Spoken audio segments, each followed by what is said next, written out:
The birth of Jesus in the little village of Bethlehem is one of the best-known events in the history of the world. But what some people don't know is that it was prophesied 700 years before he was born, and what happened was touched by 3 continents: Europe, Asia, and Africa. During the 8th century before Christ, there was a prophet named Micah. The word of God came to Micah, a word about the village of Bethlehem. But you, Bethlehem Ephratah, though you are small among the clans of Judah, yet out of you will come for me one to be ruler over Israel, whose origins are from of old, from days of eternity. 700 years later it happened. Joseph Bar Haley lived in the Jewish village of Nazareth. He was descended from the ancient kings of Judah, but Joseph was no king. He was a carpenter, and he was engaged to be married to a girl named Mary, who, like himself, had family connections in the south, near Jerusalem. Mary said she had seen an angel who told her she would be the mother of the Messiah, the Christ.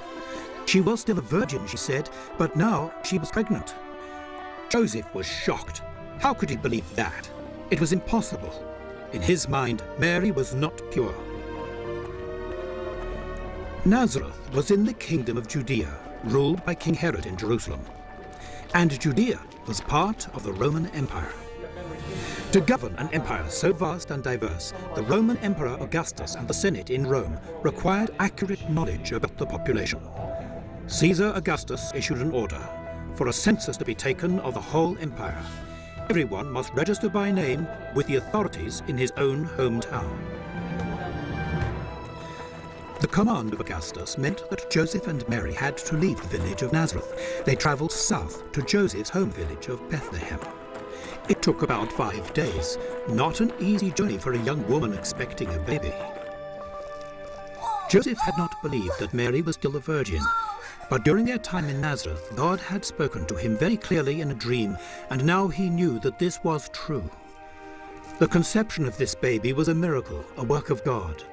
But otherwise, the pregnancy was normal, and now in Bethlehem the time came for the baby to be born.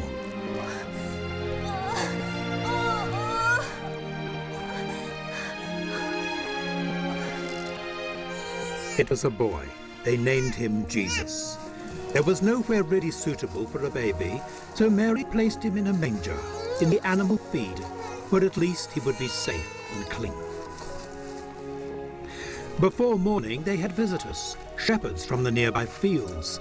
They said they had seen angels from God who told them the Messiah had been born in Bethlehem, and there they would find the baby, lying in a manger.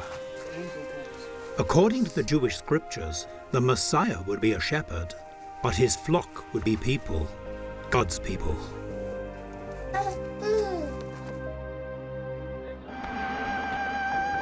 Sometime after the birth of Jesus, the city of Jerusalem was disturbed by a group of wise men who had come from the east and were asking, "Where is the child born to be king of the Jews?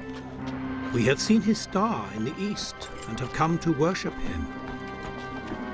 There was a palace in Jerusalem and a king, King Herod, and he knew very well what this was all about. Herod called the chief priests and the teachers of the Holy Scriptures and asked them where the Messiah, the Christ, was to be born. "In Bethlehem," they told him, "for this is what the prophet has written. But you, Bethlehem in the land of Judah, are by no means least among the rulers of Judah, for out of you will come a ruler who will be the shepherd of my people, Israel." These were the words spoken 700 years before by the prophet Micah. In the eyes of the people, Herod was not a legitimate Jewish king. His father was an Idumean, his mother a Nabatean.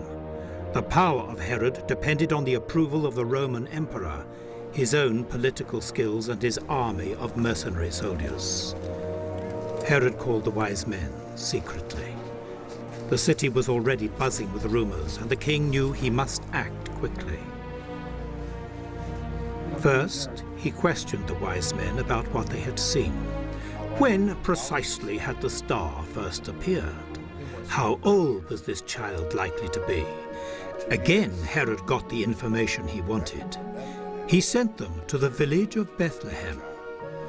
Go and make a careful search for the child. As soon as you find him, report to me, so that I too may go and worship him.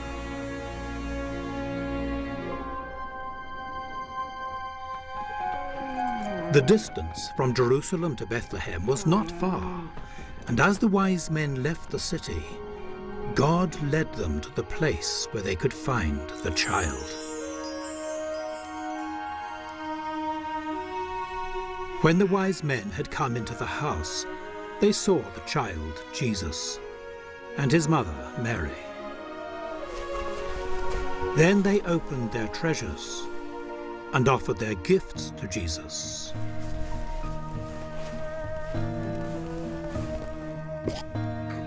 Gold for a king, incense for worship and for a priest to offer to God, myrrh as the balm of one who would heal the sick. The wise men did not return to Jerusalem. They were warned by God in a dream not to go back to King Herod, and returned to their own country another way. When Herod knew he had been tricked by the wise men, he told his soldiers to kill all boys in Bethlehem, 2 years old and under.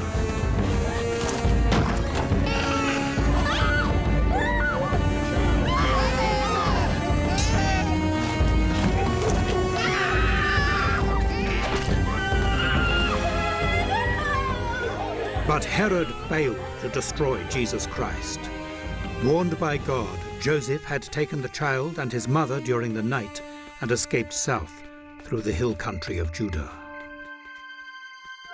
The desert of the Sinai lay before them. The path of Jesus lay to the west, day after day across the desert and into Egypt. North Africa provided a safe place for Jesus until Herod was dead.